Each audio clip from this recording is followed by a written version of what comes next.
স্যারেরা আজকাল কি মানব সেবা শুরু করে দিয়েছে, নাকি পড়াশোনার নামে স্যারের সঙ্গে কথা বলার প্রয়োজন? এই বলে দুইটা মেয়ে আমার সামনে থেকে চলে গেল। যে মেয়েটা আমাকে থাপ্পড় মেরেছিল তার নাম হলো নীলা। এটা আমি ভার্সিটিতে অ্যাডমিশন নেওয়ার আগে জেনেছি। কিন্তু মেয়েটা যে ঠিক এরকম হবে কখনো এটা ভাবিনি। ভেবেছিলাম একটু অহংকারী হবে, কিন্তু একটু না, অনেকটাই অহংকারী। তারপর আমি যথারীতি ক্লাসের দিকে যেতে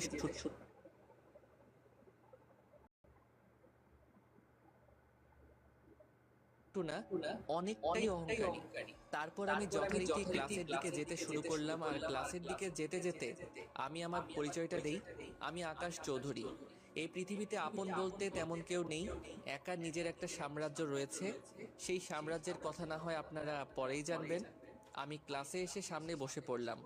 সামনের সিট ফাঁকা ছিল, তাই বসে পড়েছি।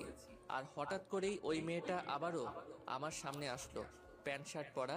নীলা এসে আমাকে বলতে লাগলো, কিরে, তোর সাহস কি করে হয় তুই আমার সিটের মধ্যে বসে গেছিস? এটা আমার সিট, এই সিট ছেড়ে পিছনে গিয়ে বস। আর কখনো এই সিটে বসবি না, বসলে কিন্তু তোর খবর আছে বলে দিলাম। কেন? আমি পিছনে গিয়ে বসবো? সবার আগে যেখানে বসবে তারই সিট এটা। আমি এটা মানি না। আপনি পেছনে গিয়ে বসুন, আপনার সঙ্গে তো আমার কোনো কথা নেই। আরে নীলা, এই ছেলেটাকে তুই আমাদের হাতে তুলে দে। এই ছেলেটাকে মেরে পুঁতে তক্তা বানিয়ে দি। শুধু শুধু ছেলেটার সঙ্গে তর্ক করছিস। এই ফকিরের বাচ্চা, যা পেছনে যা। আমাদের সিটের মধ্যে তুই বসে আছিস, না হলে কিন্তু এখানেই মেরে পুঁতে রাখবো। অবস্থা বেগতিক দেখে আমি পেছনে চলে আসলাম। পেছনে আসার পর ভাবছি, এই ভার্সিটিটা আসলে এখন পর্যন্ত স্বাধীন হয়নি। 1971 সালের যুদ্ধ হয়েছিল ঠিকই, কিন্তু হয়তো এই ভার্সিটিটা স্বাধীন হয়নি। এসব মনে মনে ভাবছিলাম আর মুচকি হাসি দিচ্ছিলাম। আর কিছুক্ষণ পরেই স্যার ক্লাসে আসলো। স্যার ক্লাসে আসার পরে নীলাকে দেখলাম মোবাইল টিপছে। স্যারের সামনে স্যার নীলাকে কোনো কিছু বলছে না। তার মানে বুঝে গেলাম নীলার কতটুকু পাওয়ার। এমনকি তাকে দেখে অনেকটাই ভয় পায় স্যার। নিজেদের মতো করে লেকচার দিচ্ছে। আর স্যার হঠাৎ করেই আমার দিকে খেয়াল করলো, আমাকে দাঁড়াতে বলল। আমি বললাম, স্যার আমি ভার্সিটিতে নতুন অ্যাডমিশন নিয়েছি, নাম আকাশ চৌধুরী। ঠিক আছে, মনোযোগ দিয়ে ক্লাস করবে। আর যদি কোনো জায়গায় সমস্যা হয় তাহলে আমার কাছে এসে জানাবে।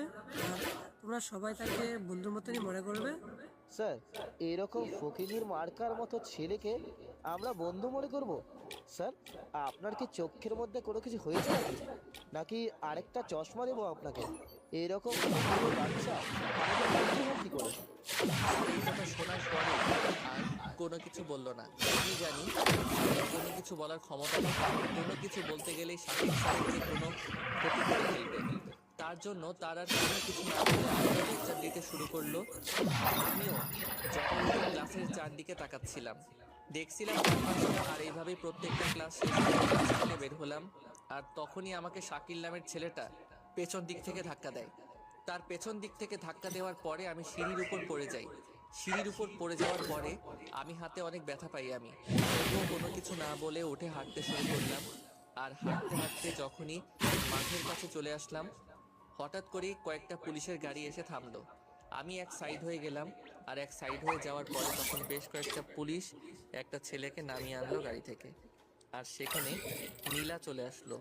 নীলা আসার পরে ছেলেটা নীলার কাছে মাপ চাইতে লাগলো। আপু, আমাকে ক্ষমা করে দিন। আমি আর কখনো আপনার সামনে আসবো না। আমি আসলে বুঝতে পারিনি আপনি কে ছিলেন। প্লিজ আপু, ক্ষমা করে দিয়েন, না হলে ওরা আমাকে মেরে ফেলবে। আমাকে প্রপোজ করার সাহস হয় কি করে তোর? তুই জানিস না তুই কাকে প্রপোজ করেছিস? এই যে হাত দিয়ে ও প্রপোজ করেছিল, এই হাতটা ভেঙে তারপর ছেড়ে দে। নীলার এই কথা শেষ হতে না হতেই দুইটা পুলিশ ছেলেটাকে ধরে তার একটা হাত ভেঙে দিল। আর একটা হাত ভেঙে দেওয়ার পরে ভার্সিটির যত ছাত্র ছাত্রী ছিল সবাই হা করে তাকিয়েছিল। কারোর কোনো কিছু বলার ছিল না। আর ছেলেটা প্রাণপণে চিৎকার করছে। আর তখন পুলিশগুলো গাড়িতে করে চলে গেল ছেলেটাকে সেখানে রেখে। তারপর নীলাও তার গাড়িতে উঠে চলে গেল। আর সবাই ছেলেটার দিকে তাকিয়ে আছে। আমি এগিয়ে গেলাম। আমি এগিয়ে যাওয়ার পরে সবাই আমার দিকে ভূত দেখার মতো দেখছে। আমি একটা ছেলেকে সাহায্য করছি, হাসপাতালে চলে আসলাম। হাসপাতালে আসার পরে আমি ছেলেটাকে ভর্তি করলাম। ভর্তি করানোর পরে ছেলেটা তখন আমাকে বলতে লাগলো, ভাই, তুমি তোমার জীবনে রিস্ক নিয়েছো কেন আমার জন্য? আমার না হয় ক্ষতি হয়েছে, আমি চাই না আমার জন্য কারো ক্ষতি হোক। ভাই, তুমি যদি জানতে মেয়েটা কে, তাহলে তুমি আমাকে হাসপাতাল পর্যন্ত নিয়ে আসতে না। আর নীলা যদি জানতে পারে তুমি আমাকে হাসপাতালে নিয়ে এসেছো, তোমাকেও যে কোনো কিছু করতে পারে। দেখো, আমি এসব দেখে কোনো কিছু ভয় পাই না। এমনিতেই আমার সঙ্গে সকালবেলা ঝামেলা হয়েছিল। তুমি আমাদের ভার্সিটির ছাত্র, আমার বন্ধু, তাই তোমাকে সাহায্য করেছি, এখানে আর কোনো কথা নেই। ভাই রে, তোমার মতো ছেলে যদি প্রতিটা ভার্সিটিতে থাকতো, তাহলে এরকম মেয়েরা কখনো র্যাগিং করার মতো সাহস পেত না। সত্যি কথা বলতে মেয়েটাকে আমার অনেক দিন ধরেই পছন্দ ছিল। কলেজের প্রথম দিন দেখেই তার প্রেমে পড়ে গিয়েছিলাম। তারপর একদিন গিয়ে সাহস করে প্রপোজ করলাম। আর প্রপোজ করার পরেই আমার এই অবস্থা। আমি খারাপ কোনো ইঙ্গিত দেইনি। হ্যাঁ, আমি এই মেয়েটার ব্যাপারে কিছুটা হলেও শুনেছি। আমি ভার্সিটিতে অ্যাডমিশন নিয়েছি নতুন, আর অ্যাডমিশন নেওয়ার পরই আমার সঙ্গে এসব ঘটনা ঘটে। তারপর আমি ছেলেটাকে সব কিছু খুলে বললাম, আর ছেলেটাকে খুলে বলার পরে ছেলেটাও তেমন কিছু আর বলল না। তারপরে আমি আবারও বললাম, আচ্ছা থাক, এসব কিছু বলে এখন আর কোনো কাজ নেই, তুমি শুয়ে থাকো, আমি ডাক্তারের সঙ্গে কথা বলে আসছি। তারপরে আমি ডাক্তারের কাছে এসে কথা বললাম, আর ডাক্তারের কাছে এসে কথা বলার পরে হাসপাতালের বিলটা মিটিয়ে দিলাম। আর হাসপাতালের বিলটা মিটিয়ে আমি ছেলেটার সঙ্গে আরও কিছুক্ষণ থেকে চলে আসলাম বাসায়। বাসায় আসার পরে ফ্রেশ হয়ে খাওয়া দাওয়া করলাম, আর খাওয়া দাওয়া করার পরেই আমার কাছে একটা কল আসলো। আমি কলটা রিসিভ করে আমি কথা বললাম। কথা বলার পরে তাড়াতাড়ি করে গাড়ি নিয়ে বেরিয়ে পড়লাম। গাড়িটা একটা জঙ্গলের মধ্য দিয়ে যেতে শুরু করলো। আমি নিজেই ড্রাইভিং করে যাচ্ছি, আর কিছুক্ষণ পরে একটা গোডাউনের সামনে এসে থামলো। পুরনো একটা জমিদার বাড়ি, আর এই জমিদার বাড়ির মধ্যেই আমার সকল কাজকর্ম হয়ে থাকে। আমি নামার পরে তখন সাদ্দাম এসে আমাকে বলতে লাগলো, দোস্ত, তোর কি মাথা ঠিক আছে?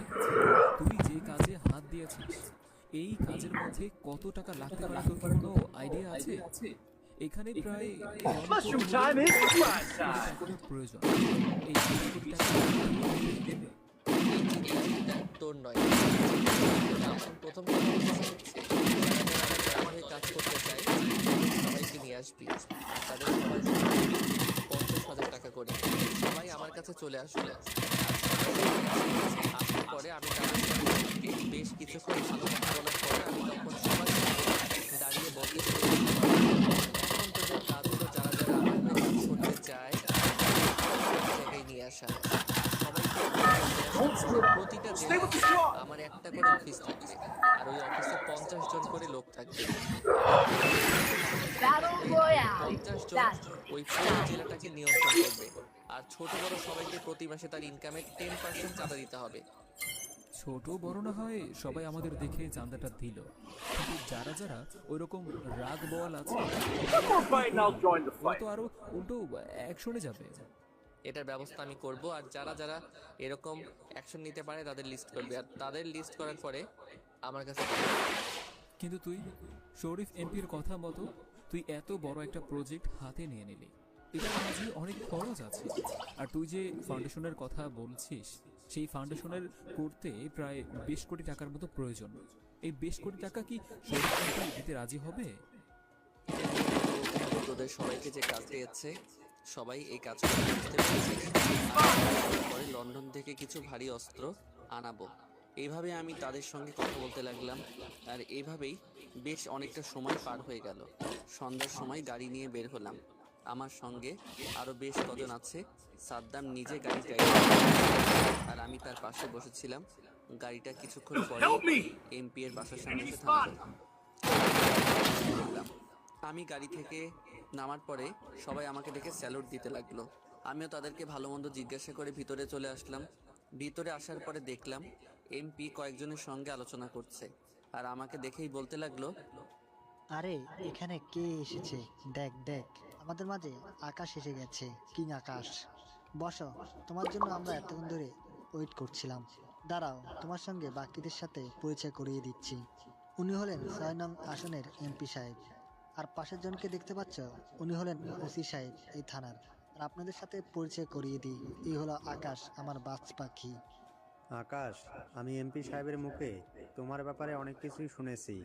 তোমার 6 নং আসনের মধ্যে যদি কোনো কিছুর দরকার লাগে তাহলে আমাকে বলতে পারো। আমি তোমার চাহিদা পূরণ করার চেষ্টা করব। এমপি সাহেব, আপনি এত বড় হয়ে যাননি যে আকাশকে আপনি দিবেন। আপনার কি প্রয়োজন সেটা বলেন। আমার ওই 6 নম্বর আসনে কোনো কিছু প্রয়োজন নেই, বুঝতে পেরেছেন? আর এমপি সাহেব, আমি আপনার সঙ্গে যে কারণে কথা বলতে এসেছি। হ্যাঁ আকাশ, তুমি আমাকে দুদিন আগে বলেছিলে তুমি আমার সাথে কি একটা প্রজেক্ট নিয়ে আলোচনা করবে বলেছিলে। সেটা বলো, তোমার কিসের প্রজেক্ট? এমপি সাহেব, এভাবে হাত গুটিয়ে বসে থাকলে আমার কোনো কিছুই কাজে আসবে না। আমি চাই প্রতিটা জেলায় একটা করে অফিস থাকবে, আর এজন্য বেশ অনেকগুলো টাকার প্রয়োজন, 10 লাখ টাকার মতো। এটা তো আপনি জানেন। আরেকটা কথা হচ্ছে, একটা ফাউন্ডেশন হবে, যে ফাউন্ডেশনের মধ্যে কালো টাকা সাদা টাকা সবই ওই ফাউন্ডেশন ব্যাংকের মধ্যে রাখতে পারবে। আর প্রতিটা জেলায় একটা করে কারখানা হবে, আর ওই কারখানায় গরিব মানুষরা ওই কোম্পানির লাভের 50%। আকাশ, তুমি কি বলছো? তুমি বুঝতে পারছো?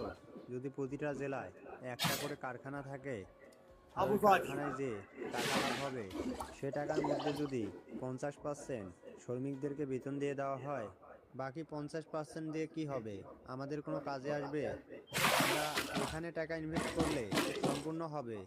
আর তোমার অফিসেরটা আমার বেশ ভালো পছন্দ হয়েছে। তুমি তোমার প্রতিটা জেলায় অফিস করবে, এটা অনেক আগে করার দরকার ছিল। যেহেতু তুমি এটা উদ্যোগ নিয়েছো, এটার জন্য আমি সব দিতে পারবো, কোনো সমস্যা নেই।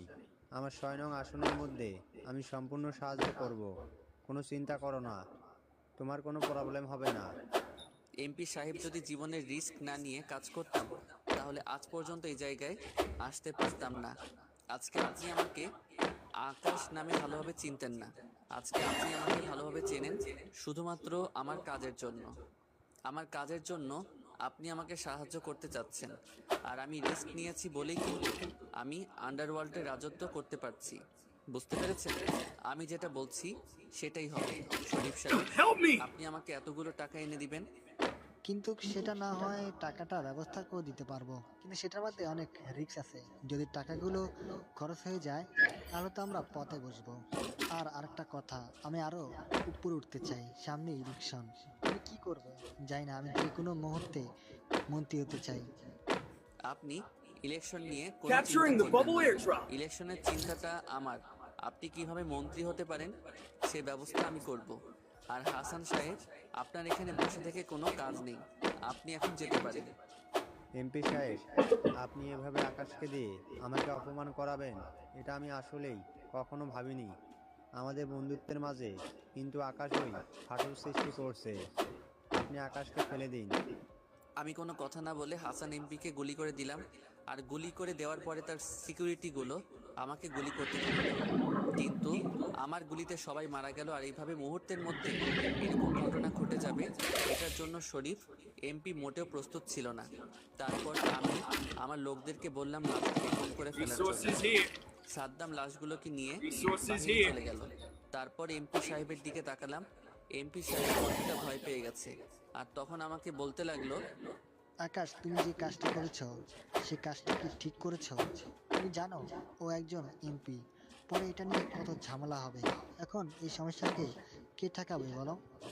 তুমি এই কাজটা একদম ঠিক করোনি। আমি তোমাকে এখনো অ্যারেস্ট করতে বাধ্য, কারণ তুমি আমার চোখের সামনে খুন করেছো।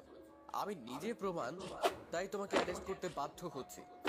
ওসি সাহেব, আপনি অনেক সম্মানী একজন লোক, আমি আপনাকে অনেক বেশি সম্মান করি। তার দুটো কারণ।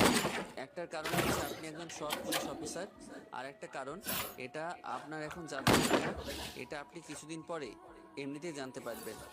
তাই আপনি কোনো কিছু দেখেননি, আপনি এখন যেতে পারেন। আমার ওনার সঙ্গে কিছু আলোচনা আছে। আপনার এখন বসে থাকার কোনো প্রয়োজন নেই, আপনার ডিউটি আপনি করবেন, ওকে? আর এমপি সাহেব কেমন লোক ছিল এটা আপনি খুব ভালোভাবে জানেন না আমার চেয়ে, তাই নতুন করে কিছু বলতে হবে না। এটা এখানেই শেষ, আর কোনো কিছু মনে রাখবেন না। এই কথা বলার পরে ওসি সাহেব আর কোনো কথা বলল না, আর ওসি সাহেব সে চলে গেল। আর ওসি সাহেব চলে যাওয়ার পরে আমি এদিকে এমপি সাহেবের সঙ্গে আলোচনা করতে লাগলাম। এমপি সাহেব আমাকে অনেক বেশি সম্মান এবং বিশ্বাস করে, কারণ আমাকে ছাড়া এমপি সাহেব একদম নিরুপায়, কারণ উনি এই পর্যন্ত এসেছে সমস্ত কিছু আমার হাত ধরে। তারপর এমপি আমাকে আবারও বলতে লাগলো, ঠিক আছে, আমি টাকাগুলোর ব্যবস্থা করছি। এই 10 লাখ আমি এক্ষুনি তোমার অ্যাকাউন্টে পাঠিয়ে দিচ্ছি। আর তুমি আমার নামে একটু পাবলিসিটি করিও, যেন সবাই আমাকে ভোট দেয়। এমপি সাহেব, এটা আপনার বলে দিতে হবে না আমি কি করব না করব, এটা আপনাকে না বললেও চলবে। আপনাকে যে কাজ করতে বলেছি সেই কাজ করুন, তাড়াতাড়ি করে আমার টাকাগুলো ব্যবস্থা করুন। আর 2 দিনের মধ্যে যেন আমি টাকাগুলো পেয়ে যাই। হ্যাঁ, তার জন্য একটা ছোটোখাটো মিটিংয়ের ব্যবস্থা করতে হবে, মানে অনুষ্ঠানের মতো আর কি। সবাই এখানে আসবে আর সবার সাথে আমি টাকাটা ম্যানেজ করে ফেলবো। তুমি কোনো চিন্তা করো না, কালকে আমি টাকার ব্যবস্থা করছি। তারপর আমি এমপি সাহেবের সঙ্গে কিছু আলোচনা করে আমি চলে আসলাম। আর গোডাউনে আসার পরে আমি ল্যাপটপে কিছু কাজ করতে লাগলাম। তারপর আমি রাত্রেবেলা বাসায় চলে আসলাম। বাসায় আসার পরে আমার ল্যাপটপে সমস্ত কিছুর প্ল্যান করলাম। আর প্ল্যান করার পরে ডিটেলসে পাঠিয়ে দিলাম। আর পাঠিয়ে ঘুমিয়ে গেলাম। পরের দিন সকালবেলা ঘুম থেকে উঠে তাড়াতাড়ি করে হয়ে গেছে। আজকেও সেভাবে যাচ্ছি, তাই বের হয়ে আমি রেডি হয়ে রাস্তা দিয়ে হেঁটে যাচ্ছিলাম। আর হঠাৎ করে একটা গাড়ি জোরে আমার পাশ দিয়ে চলে গেল। আর একটু হলেই হয়তো আমার উপরে তুলে দিয়ে যেত। আর গাড়িটার নাম্বারটা দেখতে পারলাম। তারপর হাঁটতে হাঁটতে সোজা চলে আসলাম ভার্সিটিতে। আর ভার্সিটিতে এসে দেখি সেই গাড়িটা যে আমাকে একটুর জন্য হলেও লাগিয়ে দিত, আমি গাড়িটাকে দেখে চিনে ফেললাম, কারণ এটা হচ্ছে নীলা। আর গাড়ি, তার মানে নীলা আমাকে ইচ্ছে করে এমনটা করেছে। আর আমি আসছি দেখে নীলা আমাকে দেখে হাসাহাসি করছে। আর তখন তিশা আমাকে ডাকলো। আর আমি তাদের কাছে গেলাম। তাদের কাছে যাওয়ার পরে তিশা আমাকে বলতে লাগলো, কি রে ফকিন্নির বাচ্চা, তুই কি চোখে দেখিস না? চোখে হাত দিয়ে ঘুরিস নাকি? রাস্তা কি তোর বাপের ছিল যে তুই এভাবে রাস্তার মধ্যে দিয়ে হেঁটে যাচ্ছিলি? তুই জানিস সেই গাড়িটার দাম কত? তোর তো কেনার সামর্থ্য নেই। তিশা, তুমি এরকমটা কেন বলছো? আমি তো আমার রাস্তা দিয়ে হেঁটে যাচ্ছিলাম, আমি ফুটপাতের দিকে হেঁটে যাচ্ছিলাম। কিন্তু গাড়িটা যদি ফুটপাতের উপরে উঠিয়ে দাও তাহলে এখানে আমার কি করার আছে? তোর কি করার আছে মানে? তুই কি আমাদের মুখে মুখে তর্ক করছিস? নীলা, তুই দেখছিস সেই ছেলেটা কেমন আমাদের মুখে মুখে তর্ক করছে? এই ছেলেটা মনে হয় আমাদের পরিচয় সম্পর্কে জানে না। এই ফকিন্নির বাচ্চা, তোর সাহস কি করে হয় আমাদের উপরে কথা বলার? আমরা যেগুলো বলবো সেগুলো চুপচাপ শুনে যাবে, কোনো কথা বলতে পারবি না তুই। শোন, আমার মাথায় একটা আইডিয়া এসেছে। এটাকে শাস্তি দেওয়ার প্রয়োজন, এটাকে শাস্তি দিলে এমনিতেই টাইট হয়ে যাবে। এই, তুই তো নিজের শ্বাস খুলে আমাদের আপু, আমি এটা পারবো না। আমি কেন আমার শার্ট দিয়ে আপনার জুতা মুছে যাব? আমরা তো একই সঙ্গে পড়ি, তাহলে আমরা বন্ধু। তোর বন্ধু আমি? এই, কে আছিস? ওকে বুঝিয়ে দে আমি তার বন্ধু কিনা। তোর সাহস কি করে হয় আমাকে বন্ধু বলার, আর আমার সঙ্গে এমন ভাবে কথা বলার? তোর সাহস কি করে হয় তার বাচ্চা? তুই জানিস তুই কার সাথে কথা বলছিস? আমি কে? আমি হলাম এই থানার ওসির একমাত্র মেয়ে। তখনই কয়েকটা ছেলে আমার পেছনে এসে দাঁড়ায়। আর ছেলেগুলো দাঁড়ানোর পরে আমি মনে মনে ভাবতে থাকি, এই ছেলেগুলো হয়তো জানে না যে আমাকে, যদি আমার আসল পরিচয় পায় তাহলে ছেলেগুলো এমনিতেই পিছন দিক দিয়ে দৌড়ে পালিয়ে যাবে। তারপর আমি আর কোনো উপায় না পেয়ে আমার শার্ট খুললাম। আর শার্ট খোলার পরে ছেলেগুলো আমার বডির দিকে তাকিয়ে আছে কি করে। আর তখন তিশা নীলার কানে কানে বলছে, দোস্ত, আমার তো বিশ্বাসই হচ্ছে না যে এই ছেলের এরকম বডি আছে। আমি তো ভেবেছিলাম ছেলেটা একদম খ্যাট টাইপের, কিন্তু ছেলেটা শার্ট খোলার পরে দেখেছি তার বডিটা। আরে সারাদিন পরিশ্রম করে আর সেই জন্য হয়তো তার এমন হয়ে গেছে। তুই কি তার উপর ক্রাশ খেয়েছিস নাকি? দেখ, এরকম মোটেও করবি না। আমাদের স্ট্যাটাস সম্পর্কে আর ওর স্ট্যাটাস সম্পর্কে ভালোভাবেই জানিস। আরে না, সেরকম নয়। আমি জাস্ট তোকে বললাম। আর ছেলেটাকে খুব ভালোভাবে শিক্ষা দিতে হবে। ছেলেটাকে দেখেছিস আমাদের মুখে মুখে তর্ক করে। এবারে শাস্তিটা একদম ঠিক আছে। তারপর আমি আর কোনো উপায় না পেয়ে যখনই শার্টটা দিয়ে নীলার জুতা মুছে যাব, তখনই হঠাৎ করেই আরও কয়েকটা ছেলে গাড়িতে করে একটা ছেলেকে নিয়ে আসলো। আর ছেলেকে নিয়ে আসার পরে ছেলেটাকে উত্তম মধ্যম মারতে শুরু করলো। আর তখনই নীলা সেখান থেকে দৌড়ে সামনে যায়। নীলার হাতে একটা ছেলে হকি স্টিক ধরিয়ে দিল। আর ছেলেটা হকি স্টিক ধরিয়ে দেওয়ার পরে নীলা এই হকি স্টিক দিয়ে ছেলেটাকে মারতে শুরু করলো। ইচ্ছে করছে নীলাকে কয়েকটা থাপ্পড় লাগিয়ে দেই, শুধু শুধু ছেলেদের কিভাবে মারা। আর তখন নীলা ছেলেটাকে বলতে লাগলো, কিরে, তুই নাকি তিশাকে খারাপ প্রস্তাব দিয়েছিস, তার সঙ্গে রুম ডেট করবি? শালা তোর এত বড় সাহস! তুই আমার বান্ধবীকে রুম ডেট করার জন্য অফার দিচ্ছিস? আজকে তোকে এই মাঠের মধ্যে রুম ডেট করার করে সেটা তোকে বোঝাবো। নীলা আপু, আমাকে ক্ষমা করে দিন। আমি অনেক বেশি ভুল করেছি। আমি জানতাম না যে ও আপনার বান্ধবী। জানলে আমি কখনোই এরকমটা বলতাম না। আপু, আমাকে ক্ষমা করে দিন এবারের মতো। তোর কোনো ক্ষমা নেই আমার কাছে। এই ক্ষমা বলতে কোনো কিছুই নেই। তুই তিশার কাছে অন্যায় করেছিস, তিশার পা ধরে ক্ষমা চাইবি। তিশা যদি ক্ষমা করে তাহলে আমার আর কোনো আপত্তি নেই, কারণ তুই অন্যায়টা তিশার সঙ্গে করেছিস, আমার সঙ্গে অন্যায় করিসনি। আর আমার সঙ্গে তো অন্যায় করার সাহসও পাবি না তুই। নীলা, আমি তাকে ক্ষমা করব না। সে আমাকে প্রস্তাব তো দিয়েছে, আর এটাও আমাকে বলেছে যে আমাকে নাকি তুলে নিয়ে গিয়ে তার বন্ধু বান্ধবের সঙ্গে নিয়ে আমাকে নষ্ট করবে। দেখেছিস কত বড় কথা বলছে? এই তোরা ছেলেটাকে এমনভাবে মারবি যেন সে আর কখনো জীবনে এরকম বলার সাহস না পায়। মেরে হাত পা ভেঙে দে, যেন সারা জীবন ওই হাসপাতালের বেডে শুয়ে থাকতে থাকতেই তার দিনগুলো পার হয়ে যায়। আমি নীলার মুখ থেকে এরকম কথা শুনে সত্যি অবাক হয়ে গেলাম। যাকে আমি যতটা খারাপ ভেবেছিলাম আসলে সে ততটা খারাপ নয়। যদিও সে অহংকারী, কিন্তু এখন যেটা দেখলাম সেটা আসলে অনেক বেশি ভালো লাগলো। নীলা এমনিতেই সুন্দরী, তার উপর আবার রেগে গেলে তাকে অত্যন্ত আরো বেশি সুন্দর লাগে। আর আমি নীলার মুখটা দেখে ক্রাশ খেয়ে গেলাম। তারপরে আমি তাড়াতাড়ি করে শার্ট পরে ক্লাসরুমে চলে আসলাম, আর ক্লাসরুমে নিজেদের মতো বসে আছি। আর তখনই হঠাৎ করে সবাই ক্লাসে প্রবেশ করলো। ক্লাসে প্রবেশ করার পরে একটু পরেই স্যার ক্লাসে চলে আসলো। আর স্যার ক্লাসে আসার পরে যথারীতি উনি লেকচার দিতে শুরু করলো। আর এভাবে আমরা সবাই মিলে ক্লাস শেষ করে আমি এক পাই হেঁটে যাচ্ছিলাম, আর হঠাৎ করে একজন আমাকে ধাক্কা দিল। আর বিপরীত দিক থেকে নীলা দিয়ে হয়তো কোথাও যাচ্ছিল, আর আমি নীলার উপরে গিয়ে পড়লাম। নীলা ফ্লোরের মধ্যে পড়ে গেছে। আমি নীলার উপরে আমি ততটা ব্যথা পাইনি যতটা ব্যথা নীলা পেয়েছে। এটা বুঝতে পারছি নীলার অনেক ব্যথা লেগেছে। আমি নীলার ঠোঁট জোড়ার স্পর্শ পেয়ে সত্যি অনেক বেশি জড়িত হয়ে গেলাম। তারপর নীলা ধাক্কা দিয়ে আমাকে উঠিয়ে দিল, আর উঠানোর পরে ঠাস করে আমার গালে একটা থাপ্পড় পড়লো। আর থাপ্পড় পড়ার পরে তখন আবার নীলা বলতে লাগলো, দেখেছিস নীলা, ছেলেটা কতটা সুযোগ যে সুযোগ পেয়েই তোর উপরে ঝাঁপিয়ে পড়লো, আর ঝাঁপিয়ে পড়ে যা করার তাই করলো। তুই কি এটা নিয়ে এখনো বসে আছিস? নাকি তুই কোনো কিছু বলবি? আর কত সহ্য করবি তুই? আমি তখন কথা শুনে বুঝতে পারলাম তিশা আর আর নীলাকে রাগিয়ে রাখে। নীলা এমনিতেই রাগি একটা মানুষ। তারপর আমি নীলার কথা শুনে আরো রেগে গেল। আর তখনই তার বাবাকে কল দেওয়ার পরে তার বাবা গাড়ি পাঠিয়ে দিতে হলো। আমাকে পুলিশ অ্যারেস্ট করে গাড়িতে তুললো। তোলার সময় নীলার একটু মুছে আর তিশা তো মনে করছে। তারপর আমাকে নিয়ে থানায় নিয়ে আসা হলো। আমাকে ওসি সাহেবের রুমে বসানো হলো। আর একটু পরে ওসি সাহেব আসলেন। ওসি সাহেব আসার পর হয়ে গেল, আর জিজ্ঞাসা করলো, কি ব্যাপার, তুমি এখানে কি করছো? তোমার সঙ্গে তো আমার কোনো কথা নেই। আর আমি তো বলেছিলাম ভার্সিটির সেই ছেলেটাকে তুলে কল দিয়ে বলেছিল।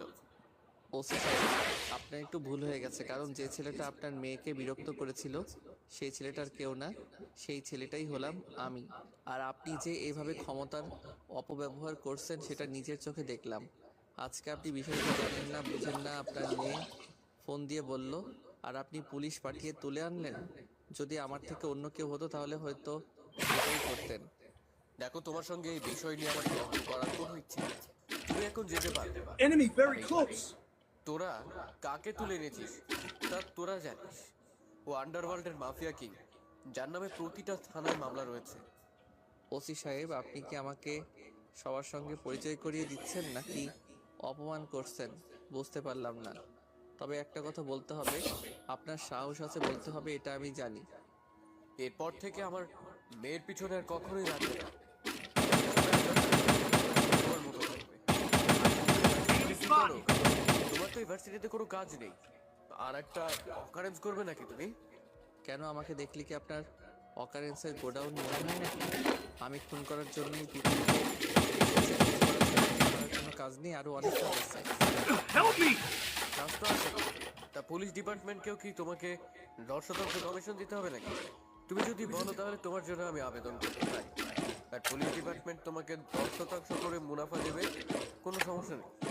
ওসি সাহেব, আপনি শুধু শুধু কেন রেগে যাচ্ছেন আমি বুঝতে পারছি না। আপনি রেগে যাচ্ছেন, এত রাগান্বিত হবেন না, কারণ একদম বাজে দেখায়। আপনার মেয়েকে কিন্তু দারুণ দেখায়। তুমি কার সামনে কথা বলছো তুমি জানো? তুমি একটা ক্রিমিনাল, আর ক্রিমিনাল কথা বানায় না।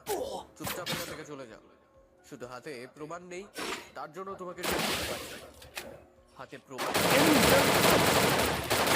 ভিতরে ঢুকানো কি এতই সহজ? আপনি তো আপনার সামনে এসেছি, আপনি চাইলে আমাকে অ্যারেস্ট করতে পারেন, কোনো সমস্যা নেই।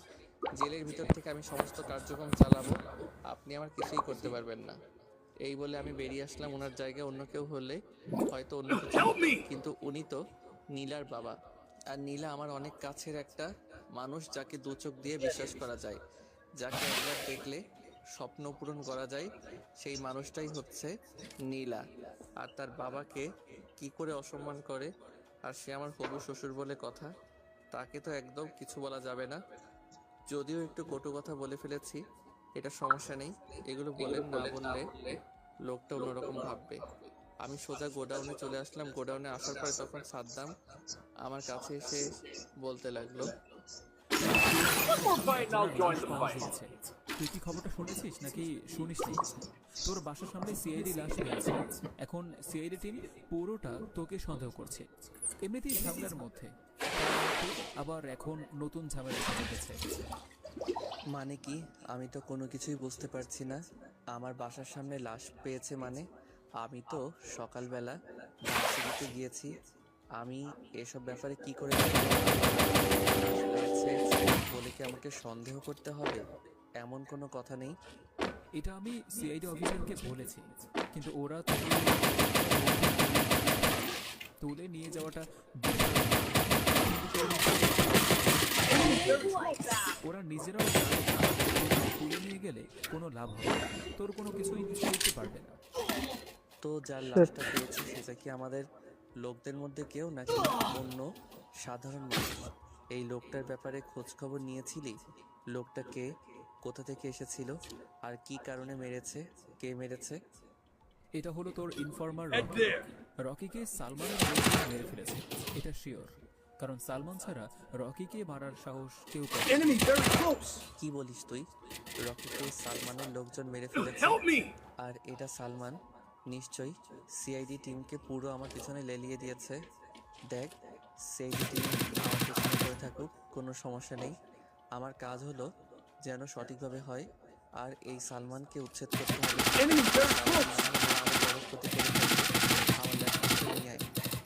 সাদ্দাম একটু পরে আমার ল্যাপটপ নিয়ে আসলো, আর আমার ল্যাপটপ নিয়ে আসার পরে আমি আমার ব্যাংক অ্যাকাউন্ট চেক করলাম, কিন্তু আমি আমার অ্যাকাউন্টের মধ্যে কোনোভাবেই প্রবেশ করতে পারছি না। আর তখনই সাদ্দাম আবারও এসে আমাকে বলল, আমার চট্টগ্রামের যে কয়জন লোক ছিল সব কয়টাকে মেরে ফেলেছে সালমানের লোকজন। কিন্তু এসব কিছু কিভাবে সালমান করতে পারলো? আমি আমার ল্যাপটপের মধ্যে এত হাই সিকিউরিটির মধ্যে কিভাবে তারা হ্যাক করে সবকিছু জানতে পারলো? আমার বিশ্বাস হচ্ছে না। আমি আমার অ্যাকাউন্টটাকে ফিরিয়ে আনতে পারলাম না। অনেকভাবে ট্রাই করছি, কিন্তু কোনোভাবেই পারছি না। আর তখন সাদ্দাম এসে আমাকে বলতে লাগলো, সর্বনাশ হয়ে গেছে, আমাদের সকল কিছু ওরা হ্যাক করে নিয়ে গেছে। কোনো কম্পিউটার, কোনো ল্যাপটপ কিছুই কাজ করছে না। আমাদের সমস্ত কিছুর অ্যাক্সেস তাদের কাছে চলে গেছে। সব কিছু চলে গেলেও আমার ল্যাপটপ তো হ্যাক করার কথা নয়, কারণ আমার ল্যাপটপের মধ্যে হাই সিকিউরিটি দেওয়া। আমার ফেস ক্যাম লাগবে, আমার ফিঙ্গারপ্রিন্ট লাগবে, আমার আই স্ক্যান লাগবে। সব কিছু কীভাবে ওরা পেল সেটা জানি না। আচ্ছা, তুই কি কোনো কিছু ব্যবহার করেছিলি? মানে কোনো নতুন অ্যাপস ডাউনলোড করেছিলি বা কপি করেছিলি কোনো ভিন্ন কোনো সাইট থেকে? দোস্ত, তুই কি পাগল হয়ে গেছিস? আমি কেন কিছু ইনস্টল করব মানে? আমার তো এসব কেন কিছু ইনস্টল করার দরকার নেই। ল্যাপটপের মধ্যে কোনো ইন্টারনেট কানেকশন দেওয়া হয় না। প্রায় 1 মাস ধরে সমস্ত কিছু আমার পিসি থেকে তারপরে কাজ করি, কিন্তু ল্যাপটপের মধ্যে কোনো ইন্টারনেট কানেকশন চালানো হয় না। তাহলে কিভাবে হ্যাক করতে পারলো ওরা? আমি মনে হয় কিছুটা হলেও বুঝতে পেরেছি। কানেকশন দিয়ে সব কাজ করিস, তারপরে পেন ড্রাইভ দিয়ে তো ল্যাপটপে রেখে দিস, কিন্তু ল্যাপটপে কোনো ইন্টারনেট কানেকশন দিস না। আর তাই তো তুই মনে হয় কোনো পেন ড্রাইভ ব্যবহার করেছিলি। হ্যাঁ, ব্র্যান্ডের ব্যবহার করেছিলাম। আমি প্রতিবার যে ব্র্যান্ডের ব্যবহার করতাম ওইটা ফুল হয়ে গিয়েছিল। তারপরে অনলাইন থেকে আরেকটা পেন ড্রাইভ কিনেছিলাম। একটা অফার এসেছিল যে খুবই স্বল্প দামের অনেক জায়গা, সেই জন্য কিনেছিলাম। আমার হাতে সেটা দিয়ে যাই বাসায়। তারপর আমার ওই পেন ড্রাইভ সাদ্দাম ল্যাপটপে লাগালাম, আর সাদ্দাম লাগানোর পরে পেন ড্রাইভ কানেক্ট করলো। আর পেন ড্রাইভ কানেক্ট করার মধ্যে একটা অদৃশ্য কানেকশন সেট আপ হয়ে গেছে। আর তখন আমি বিষয়টা ভালোভাবে বুঝতে পারলাম। এই পেন ড্রাইভের মাধ্যমে সকল কিছু অ্যাক্সেস তাদের কাছে চলে যায়। আর তখন সাদ্দাম আমাকে আবারও বলতে থাকলো, তোর মতো একটা মানুষ যদি এরকম ভুল করতে পারে, এটা কি আসলে মেনে নেওয়া যায়? তুই নিজেই একজন hacker, আর তোর সবকিছু হ্যাক করে অন্য একজন নিয়ে যায়। কোনো কিছু অনলাইন থেকে কিনেছিস, তারপর আবার যাচাই বাছাই না করে তোর ল্যাপটপে কানেক্ট করেছিস। এত কিছু থাকা সত্ত্বেও তোর কি আরে ভাই, সেন্স থাকবে কি করে? আমি তো নীলার ব্যাপারটা নিয়ে ভাবছিলাম, আর নীলার ব্যাপার নিয়ে ভাবতে ভাবতে আমি এটা করেছিলাম। হয়তো মোবাইলে কোনো কথা বলছিলাম না, কিন্তু আমি চেক করে দেখতে ভুল করে ফেলেছি। এমপি সাহেব টাকাটা তোর অ্যাকাউন্টে এখনো ট্রান্সফার করেনি, এটাই তোর কাছে অনেক প্লাস পয়েন্ট। দোস্ত, আমি কি করব? আমার মাথা কাজ করছে না। আমার সকল কিছু তথ্য ওরা নিয়ে গেছে। এগুলো যদি 10 মিনিটের মধ্যে না আনতে পারি তাহলে আরও অনেক বেশি সমস্যা হয়ে যাবে। আমার সকল কিছু নিয়ন্ত্রণ করা হয় ওই ল্যাপটপ থেকে। আমিও কোনো কিছু জানি না, আমার চেয়ে ভালো তুই ভালো জানিস। আমি যতটুকু জানি সেটা তোর কাছ থেকেই জেনেছি। এখন তোর সব কিছু তোর নিজেকেই ফেরত আনতে হবে, এটা ছাড়া আর কোনো কিছু করার নেই। তারপর আমি ল্যাপটপ নিয়ে বসে পড়লাম, আর ল্যাপটপ নিয়ে বসে পড়ার পরে আমি কাজ করতে শুরু করলাম। দীর্ঘ 2 ঘন্টা ধরে চেষ্টা করার পরে আমি আমার অ্যাকাউন্ট ফিরিয়ে আনতে পেরেছি, আর দেখলাম একটা মেয়ের আইপি থেকে আমার সব কিছু হ্যাক করা হয়েছিল। আমি তার আইপি অ্যাড্রেস দিয়ে লোকেশন ট্র্যাক করলাম, আর লোকেশন ট্র্যাক করার পরে আমি গাড়ি নিয়ে বেরিয়ে পড়লাম। গাড়ি নিয়ে বেরিয়ে পড়ার পরে আমি একটা পুরনো বাড়ির সামনে এসে থামলাম। বাড়ির আশেপাশে আর কোনো বাড়ি নেই, একটু জঙ্গল টাইপের। আমি রনিকে সাথে করে নিয়ে ভিতরে প্রবেশ করলাম। একজন ল্যাপটপের সামনে বসে আছে, আর একটা মেয়ে। আমি পেছন থেকে পিস্তল ত্যাগ করে বলতে লাগলাম, কে তুই? তুই আমার অ্যাকাউন্ট হ্যাক করেছিলি? সত্যি করে বল, না হলে কিন্তু এখানেই মেরে ফেলবো। আমি নীলা। অনেকদিন ধরে ইচ্ছে ছিল যে আন্ডারওয়ার্ল্ডের মাফিয়া কিংকে নিজের চোখে দেখব, আর অবশেষে আমার স্বপ্ন সফল হয়েছে। আমি হ্যাক করেছি আমার ইচ্ছে করেই, কারণ আমি জানতাম হ্যাক করার ফলে ট্র্যাক করে আপনি এখান পর্যন্ত আসবেন। তখনই নীলা আমার দিকে ফিরল। এতক্ষণ ল্যাপটপের সামনে বসেই এই কথাগুলো বলছিল। নীলা আমার দিকে ফেরার পরে আমি অবাক হয়ে গেলাম। তার মানে কি নীলার সঙ্গে সালমানের কোনো কানেকশন আছে? তো যদি সালমানের সঙ্গে তার কানেকশন না থাকে তাহলে সালমান কিভাবে চট্টগ্রামের ওই অফিসটার মধ্যে অ্যাটাক করতে পারলো? কারণ ওই অফিসের ঠিকানা বা আমার লোকজনের কোনো তথ্য কারো কথা নয়, সবাইকে কিভাবে হত্যা করতে পারলো? তখন নীলা আমাকে বলতে লাগলো, আমি তোমার ব্যাপারে অনেক আগেই জানি। এটাও জানি যে তুমি ছদ্মবেশে ভার্সিটিতে তোমার প্রবেশ করেছো এই ব্যাপারটা তোমাকে অনেক আগে থেকেই চিনি বলতে পারো। তুমি আমার মনের মধ্যে অন্যরকম একটা মানুষ। তুমি কেন তোমাকে ভালোবাসি? তোমাকে বলছি, মনে আছে তুমি একদিন একটা মেয়েকে তোমার গাড়িতে লিফট দিয়েছিলে, আসলে সেদিন আমি আমার নানুর বাসা থেকে বাসায় ফিরছিলাম। ফেরার সময় আমার গাড়িটা নষ্ট হয়ে যায়, আর গাড়িটাকে রেখেই আমি লিফট চাইছিলাম, কিন্তু মাঝরাতে কেউ লিফট চাইছিল না। তুমি আমার সামনে দেখেই তোমার পেছনে লিফট দাও। সেদিন তোমার হাতে ট্যাটু দেখে বুঝেছিলাম তুমি আন্ডারওয়ার্ল্ডের মাফিয়া কিং ড্রাগন। তোমার চেহারাটাও আমি গ্লাসে দেখেছিলাম। তারপর যেদিন আমি তোমাকে ভার্সিটিতে দেখলাম, সেদিন দেখার পর সত্যি অবাক হয়ে গিয়েছিলাম, কারণ তুমি ভার্সিটিতে কেন এসেছো এর আগেও তোমাকে অনেকবার খোঁজার চেষ্টা করেছে, কিন্তু তোমার কোনো পাত্তা পাইনি। আর ভার্সিটিতে দেখার পর তোমাকে একটু অন্যরকম লাগছিল। সেদিন দেখেছিলাম পোশাকে একজন আন্ডারওয়ার্ল্ডের মাফিয়া কিং, সে কেন ছদ্মবেশে খ্যাত টাইপের হয়ে প্রবেশ করবে? নিশ্চয়ই আরও কোনো কারণ আছে, আর আমি সেই কারণটা সেই সত্যটা নিয়েই এতদিন একটু মজা করেছি, এর বেশি কিছু না। আর হ্যাকিং আমি এমনিতেই করেছি। আমি তোমার ফাইলে আমি খুলে দেখিনি, এমনকি তোমার ফাইল খুলতে গেলে তোমার আইস, যেটা সম্ভব না, কিন্তু তোমার ব্যাংক অ্যাকাউন্ট হ্যাক করতে পেরেছি। তুমি তো আবার নিয়ে গেছো। আমি সব কিছু শুনে নীলাকে একটা থাপ্পড় মারলাম, আর নীলা আকাশের থাপ্পড় মারার পরে নীলা কিছুটা অবাক হয়ে আমার দিকে তাকায়। তারপরে আমি রেগে গিয়ে আবারও বলতে লাগলাম, তুমি জানো তোমার কতটা ক্ষতি হয়েছে?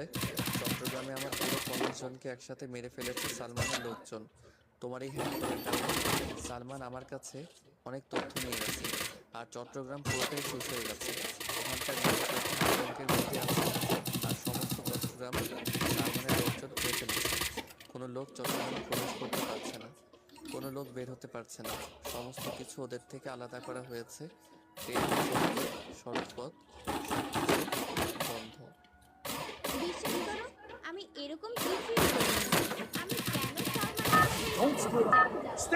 আমাকে শুধুমাত্র তোমার ব্যাংক অ্যাকাউন্ট হ্যাক করতে চেয়েছিলাম, কিন্তু ফাইল ওপেন হচ্ছিল না। তোমার আসল ফাইল দরকার পড়ছিল, তাই ফাইলগুলো ওপেন করতেও পারিনি। আর সালমানের সঙ্গে তো আমার কোনো কানেকশন নেই, ও কিভাবে তোমার এত বড় ক্ষতি করলো? আর চট্টগ্রামের কথা আমি শুনতে পাচ্ছি, সকাল থেকেই নিউজ হচ্ছিল। তুমি একটা ফাইল ওপেন করেছিলে, সেই ফাইলের মধ্যে চট্টগ্রামের পুরো ডিটেলস আমার কাছে ছিল। আরে তুমি ওপেন করার সাথে সাথে এই অ্যাক্সেস তার কাছে চলে যায়, তারপর তোমাকে ওরা হ্যাক করে, আর হ্যাক করে এটা নিয়ে যায়। তুমি যে মজা করে আমার ল্যাপটপ হ্যাক করেছো এটা ওরা জানতে পারে যে এবং সালমানের লোকজন তোমার অ্যাকাউন্ট হ্যাক করে চট্টগ্রামের তথ্যগুলো হাতিয়ে নিয়েছে। আর কোনো কিছু নিতে পারিনি, বুঝতে পেরেছো? আমাকে ক্ষমা করে দাও, আমার জন্য তোমার এত বড় ক্ষতি হয়ে গেল। জানি না কোন চট্টগ্রামের জন্য কি অপেক্ষা করছে। হয়তো সালমান তার লোকজন দিয়ে চট্টগ্রামবাসীর উপর কি পরিমাণ অত্যাচার করবে। শুধুমাত্র মজা করার কারণে এত বড় ক্ষতি হয়ে গেল।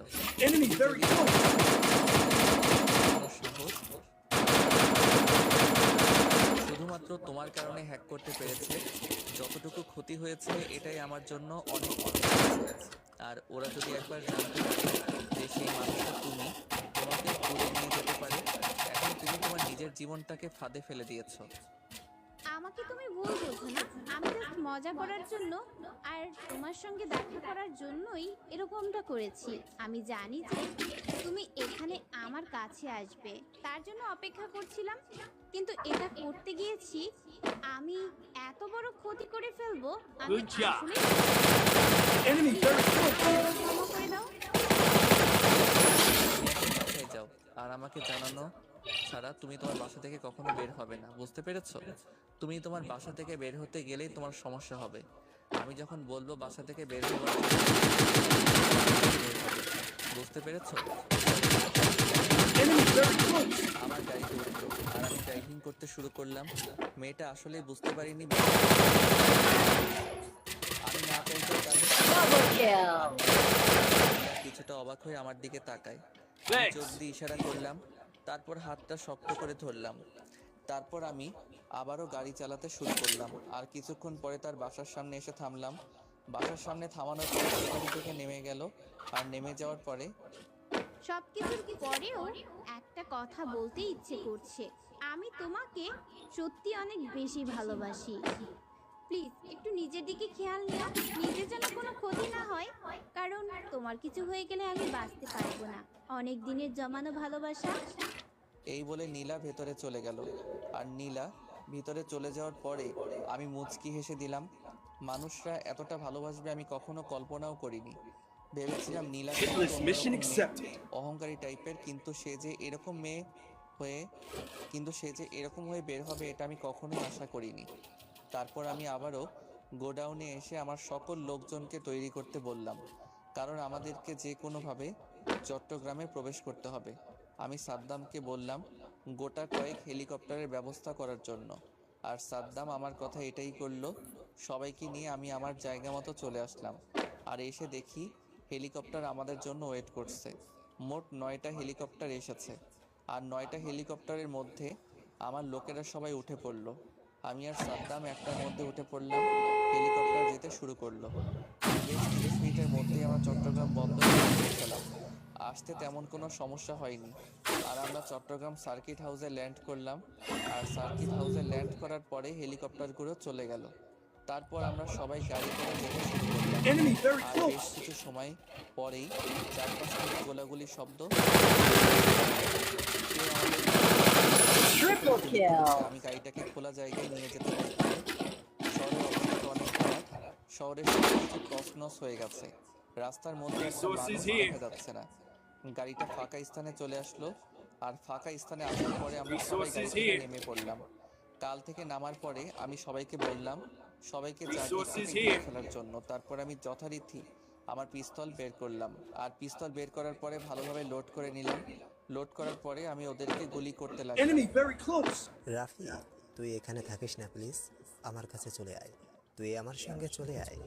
এই অবস্থা দেখে তাহলে আমরা গাড়িতে করে চলে যাব, কারণ তুই একে চিনিস না।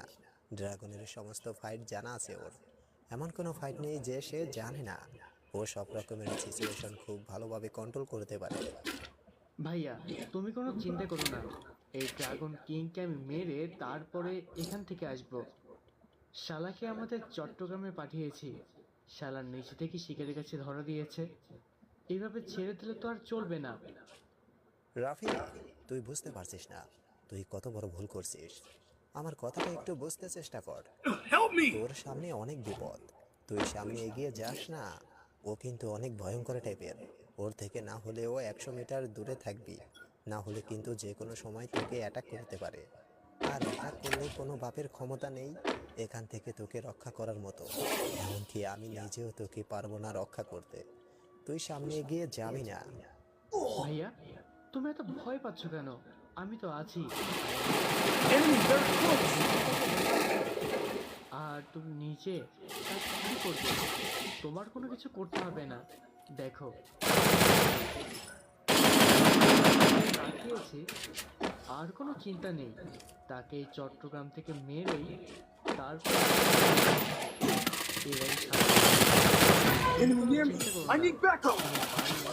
গাড়িতে গিয়ে বসো। রাফি, তুই বুঝতে চেষ্টা কর, আমরা এখানে সংখ্যায় অনেক কম আছি। আর আমার যারা লোকজন রয়েছে তারা ওদের মতো ফাইট করতে পারবে না। আমাদেরকে আরও লোকজন নিয়ে আসতে হবে। চল আমরা এখন চলে যাই। আমরা কখনোই তার সঙ্গে পারবো না। এবারে আমি রাফিকে জোর করে আমার গাড়িতে উঠালাম। আর গাড়িতে ওঠানোর পরে ড্রাইভারকে বললাম গাড়ি চালিয়ে যাওয়ার জন্য। আর বাকিরা ওদের বললাম গুলি করার জন্য, কারণ আমার কাছে আমার ভাই থাকলেই হলো। বাকিরা জাহান্নামে যাক, কোনো সমস্যা নেই। এদিকে আমি গুলি করতে করতে সামনে এগিয়ে গেলাম। আর সামনে এগিয়ে যাওয়ার পরে দেখলাম সালমান এবং তার ভাইরা রাফি ওরা। আমি অনেক বেশি ভুল করে ফেলেছি, কারণ সাদ্দামকে বলেছিলাম ওপাশ থেকে ঘিরে ফেলার জন্য, কিন্তু সাদ্দামও পাশ থেকে ঘিরে না ফেলে গুলি করছিল। আর সেই কারণেই ওরা পালিয়ে যেতে সাহস পেয়েছে। না হলে এখানে আজকে তাদেরকে মেরে ফেলতাম। এখন রাশিয়ার সালমান চলে গেছে। আর এখন যাওয়ার পরে তারা বলবে কি কোনো সাহায্য নেবে, কারণ এটা ছাড়া তাদের কাছে আর কোনো পথ নেই। তারপর সবাইকে গুলি করে সেখানে মেরে দিলাম। আর আমি মাইকিং করতে বললাম সাদ্দামকে। সাদ্দাম সাধারণ মানুষকে শান্ত করার জন্য মাইকিং করলো, আর সঙ্গে সঙ্গে সাধারণ মানুষ রাস্তায় চলে আসলো। রাস্তায় আসার পরে সবাই একসাথে সার্কিট হাউসে চলে আসলো, আর আমি হেলিকপ্টার থেকে বক্তব্য দিলাম। আমি বললাম, আপনারা ভয় পাবেন না, আপনারা এখন নিরাপদ আছেন। ওই সালমান এবং তার ভাই, ওরা দুজন কোনো কিছুই করতে পারবে না। ওরা চট্টগ্রাম থেকে অলরেডি চলে গেছে, আর কখনো চট্টগ্রামের দিকে ফিরেও তাকাবে না। আপনারা এখন যে যার মতো করে চলতে পারেন, কোনো সমস্যা নেই। আর আমার টিম এখানে কাজ করবে, কোনো সমস্যা হলে তারা দেখবে। আপনারা নিশ্চিন্তে আপনাদের কাজ করতে পারেন। ধন্যবাদ। আর সবাই শুধু আমার জন্য দোয়া করবেন, আর কোনো বিষয়ের প্রয়োজন নেই। সাধারণ মানুষ আমার কথা শুনে হাততালি দিতে লাগলো, আর তাদের সঙ্গে বেশ কিছুক্ষণ সময় কাটিয়ে আমিও হেলিকপ্টারে করে চলে আসলাম। আর আমার একটা টিমকে চট্টগ্রামে রেখে আসলাম, কারণ এরপরেও কোনো শিওর নেই, ওরা যে কোনো সময় অ্যাটাক আনতে পারে। চট্টগ্রামে রনিকে রেখে আসলাম, রনি এবং তার টিম সেখানে থাকবে। তারপর আমি আবারও গোডাউনে চলে আসলাম। আর এইভাবেই বেশ পার হয়ে গেল কয়েকটা দিন। একদিন হঠাৎ করে মাঝরাতে আমার ফোনটা ভেঙে গেল। কলের শব্দে আমি মোবাইলটা রিসিভ করলাম। মোবাইলটা রিসিভ করার পরে দেখলাম আমাকে নীলা কল দিয়েছে। নীলা কল দেওয়ার পরে নীলা আমাকে বলতে লাগলো, কি ব্যাপার? আমি তোমাকে সেই কখন থেকে কল করছি, আর তুমি কল ধরছো না কেন? এত তাড়াতাড়ি ঘুমিয়ে যাও নাকি? তোমার মাত্র 12টা বাজে। আমি তো বলেছিলাম যে আমি তোমাকে কল দেব, কথা বলবো। মাপ চাই আমি তোমার কাছে। আমি কথা বলতে পারবো না। এমনিতেই কতটা ধকল গেছে তুমি জানো। প্রতিটা দিন আমাকে কতটা পরিশ্রম করতে হয়। এত টেনশনের মধ্যে যদি ঘুমটা ভালো না হয়, তাহলে আমি কিভাবে কাজ করতে পারবো? একটা বিচার আছে, শোনো। প্রথম কথা হচ্ছে, তুমি আমার বাবার সঙ্গে এরকম ব্যবহার কেন করো? তুমি জানো না যে উনি আমার বাবা? তুমি কেন এরকম ব্যবহার করো? উনি তো কোনো বেআইনি কাজ করছে না, উনি তো শুধু ওনার সঠিকভাবে, আর হয়তো তোমার সঙ্গে একটু কটু কথা বলে, তার জন্য তুমি বাবার সঙ্গে এরকম ব্যবহার করবে? তুমি জানো তোমার একটা বিচার করেছে। বুঝতে পারলাম যে তোমার কলিজায় এই কলিজাটা পাবেন। শোনো, আমি বিয়ে করে যখন তোমার বাবার সামনে দাঁড়াবো, তখন তোমার বাবা কি করবে আমাকে সেটা, আর এগুলো না বললে তোমার তোর বাপ আমাকে কখনোই ছাড় দিয়ে কথা বলবে না। আর আমার সমস্যার আমার সকল জানে যে আমি যেসব কাজ করি, এসব কাজ করার মতো তাদের অ্যাবিলিটি নাই। কারণ আমি তাদেরকেই মারি, যাদেরকে মারার ক্ষমতায় এই প্রশাসনের কখনোই নাই, আর হবেও না কখনো, কারণ প্রশাসনকে ওরা কিনে নিয়েছে। হ্যাঁ, বুঝতে পেরেছি। তোমার সঙ্গে আমার সম্পর্ক দেখে বাবা আমাকে অনেক কথা বলেছে, এমনকি খাওয়ার সময় আমাকে থাপ্পড় মেরেছে, বলেছে তোমার সঙ্গে যেন আমি কখনো যোগাযোগ না করি। এসব আর নিতে পারছি না, প্লিজ চলো না বিয়ে করে ফেলি। আর একবার বিয়ে করে একবার যদি বাবার সামনে যাই, তাহলে বলবে না, আমার দিকে তাকিয়ে মেনে নেবে, কোনো সমস্যা নেই। হ্যাঁ, বুঝতে পেরেছি। তবে এখন যে বিয়ে করতে পারবো না, এটা তুমি খুব ভালোভাবে জানো। কালকে তোমার বাবা ঠিক এমন একটা খবর পাবে, যে খবরটা পাওয়ার পরে তোমাকে আরো অনেক কথা শোনাবে আমার নামে। তোমাকে নিজে থেকে টেলিভিশনে নিউজে দেখতে বলবে, এমনকি তোমরা দুজনই একসঙ্গে নিউজ দেখতে পারবে। আচ্ছা, তুমি এটা বলো, খুন করা কি তোমার একটা পেশা হয়ে গেছে, তাই না? প্রতিদিন খুন না করলে কি তোমার পেটের ভাত হজম হয় না? আর কত এসে করবে, সবকিছু মুক্ত হয়ে কেন তুমি ভালোভাবে বাঁচতে পারছো না বলো? তুমি আমার ব্যাপারে জানো না। তুমি একদিন শুনতে চেয়েছিলে না যে আমি এইভাবে কেন এই পথে চলে এসেছি? শোনো, আমার বাবা ছিলেন রাজনীতিবিদ, হয়তো তুমি নাম শুনে থাকবে। নাম ছিল রফিক চৌধুরী। তিনি ছিলেন 9 নম্বর আসনের এমপি। আর বাবার অনেক শত্রু হয়ে যায়, আর এই সালমান আরও কয়েকজন মিলে বাবাকে হত্যা করে। তখন আমি ছিলাম ইন্টার ফার্স্ট ইয়ারের ছাত্র। আর তখন থেকেই সিদ্ধান্ত নিয়েছিলাম নিজে কিছু করব। আর বাবার কারণে আমাকে অনেকজনই চিনেছে। আর বাবার যত লোকজন ছিল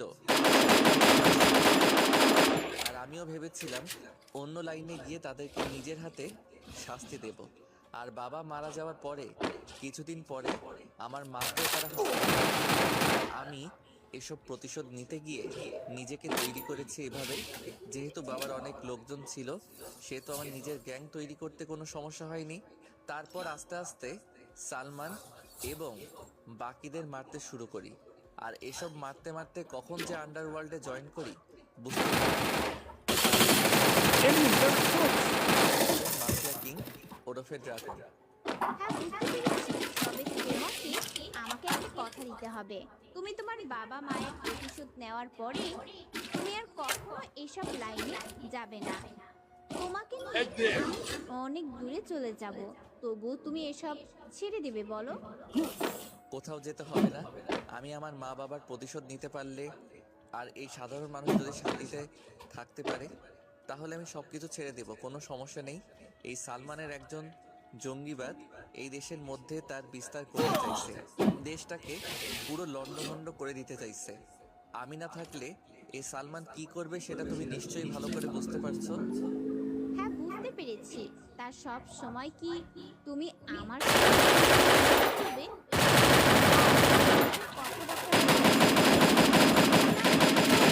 কে ভালোবাসি যে কিনা আমাদের কথা করে। আমি নীলার কথা শুনে তারপর নীলার সঙ্গে আরো কিছুক্ষণ কথা বলার পরে কল কেটে দিলাম। কল কেটে দেওয়ার পরে ঘুমিয়ে গেলাম। পরদিন সকালবেলা রেডি হয়ে নিলাম ভার্সিটিতে যাব বলে। এরকমভাবে রেডি হয়ে নিলাম।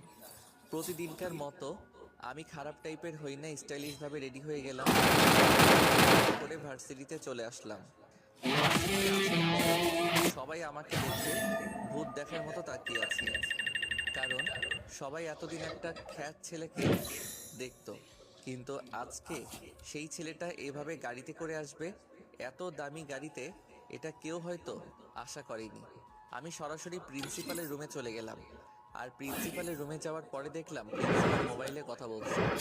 আমি জানি প্রিন্সিপাল এখন কার সঙ্গে কথা বলছে। আর আমাকে দেখে প্রিন্সিপাল বলতে লাগলো, কি ব্যাপার তোমার এত বড় সাহস? তুমি আমার অনুমতি না নিয়ে তুমি অফিসে প্রবেশ করেছো? আপনি যে এত বড় মাপের খেলোয়াড় এটা তো আমি জানতাম না স্যার। আর আপনার কাছে অনুমতি নিতে হবে কেন? আপনি তো কোনো মেয়েকে স্পর্শ করতে গেলে ওই মেয়েটার কোনো অনুমতি নেন না। তুমি কাকে কি বলছো? তুমি কি বুঝতে পারছো তুমি কার সামনে এখন দাঁড়িয়ে আছো? তোমার কোনো আইডিয়া আছে? স্যার, আপনার ব্যাপারে কোনো আইডিয়া থাকবে না এটা কি কখনো হতে পারে? আপনার ব্যাপারে সব আইডিয়া আমার আছে। আপনি কোন বিষয়টা জানতে চান আমার কাছে বলুন, আমি আপনাকে সব বিষয়ে বলতে রাজি আছি। আপনি একের পর এক হোস্টেলের মেয়েদেরকে পাচার করছেন আর ভার্সিটির মেয়েগুলোকে দিয়ে ড্রাগসের ব্যবসা করাচ্ছেন। আর এগুলোর পেছনে যে সালমান রয়েছে এগুলো আমি সবই জানি স্যার। কে তুই? আমার ব্যাপারে এত কিছু জানিস কি করে? সত্যি করে বল, না হলে কিন্তু তুই এখান থেকে যেতে পারবি না। আমি তোকে গুলি করে তোর খুলি উড়িয়ে দেব। আপনার পিস্তল থেকে যদি গরিবের হয় তাহলে আমার পিস্তল থেকে কি চকলেট বের হবে? প্রিন্সিপাল স্যার, আপনাকে মেরে এখান থেকে ভার্সিটিতে বের করবো। আর সবার সামনে আপনি এত অপমানিত হবেন যেটার বলার মতো নয়। এই বলে আমি প্রিন্সিপালকে মারতে শুরু করলাম। আর প্রিন্সিপাল আমার মায়ের খেয়ে রক্তাক্ত অবস্থায় পড়ে গেল। আমি প্রিন্সিপালকে মারতে মারতে দেখলাম আমার শিক্ষক সেখানে দাঁড়িয়ে আছে। আমি গিয়ে তাকে মারতে শুরু করলাম আর আমার লোকেরা তাদেরকে ধরে ফেললো। তারপর আমি সবার সামনে ওদেরকে হকি স্টিক দিয়ে ইচ্ছে মতো পিটাতে শুরু করলাম। আর ভার্সিটির লোকেরা সবাই তাকিয়ে তাকিয়ে দেখছিল। তারপর